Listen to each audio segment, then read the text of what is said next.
আজকে সেই সূত্রে স্মরণ করতে চাই বাংলাদেশের প্রথম নারী মুক্তিযোদ্ধা দেশনেত্রী বেগম খালেদা জিয়াকে, যিনি সেই যুদ্ধ থেকে শুরু করে তার জীবনের শেষ দিন পর্যন্ত এই দেশের মানুষের জন্য, স্বাধীনতার জন্য, গণতন্ত্রের জন্য সংগ্রাম করেছেন, লড়াই করেছেন। আমরা বাংলাদেশ জাতীয় দলের পক্ষ থেকে তার প্রতি গভীর শ্রদ্ধা নিবেদন করছি। আজকে সম্পূর্ণ একটু ভিন্ন প্রেক্ষাপটে আমরা এই স্বাধীনতা দিবস আজকে উদযাপন করতে চলেছি। দীর্ঘ 15-16 বছর ফ্যাসিস্টের যাতাকালে বাংলাদেশে যখন গণতন্ত্র ধ্বংস হয়ে গিয়েছিল, স্বাধীনতা বিপন্ন হয়ে পড়েছিল, তখন বাংলাদেশ জাতীয়তাবাদী দল জনগণকে সঙ্গে নিয়ে লড়াই করেছে, সংগ্রাম করেছে।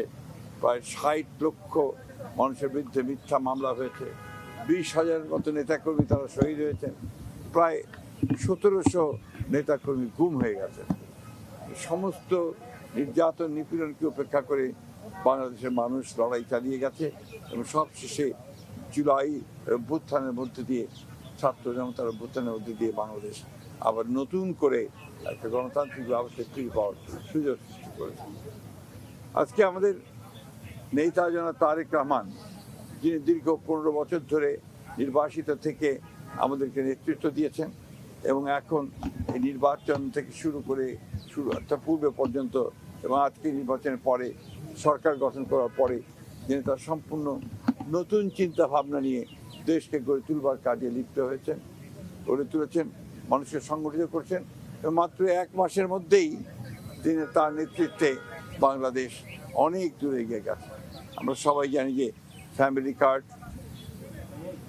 কৃষক কার্ড হবে, খাল খনন কর্মসূচি, কৃষকদের সুদ মকুব, সব মিলিয়ে এবং ইমাম, মুয়াজ্জিম এবং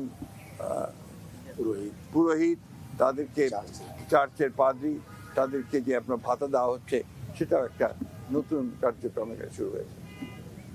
আমরা তারেক রহমানের প্রতি অত্যন্ত সারা দেশের মানুষ তারা আশাবাদী, আস্থাশীল এবং এই নেতার নেতৃত্বে বাংলাদেশ অবশ্যই একটা গণতান্ত্রিক, সুখী, সমৃদ্ধ বাংলাদেশে পৌঁছে হবে, এই বিশ্বাস আমাদের সকলের।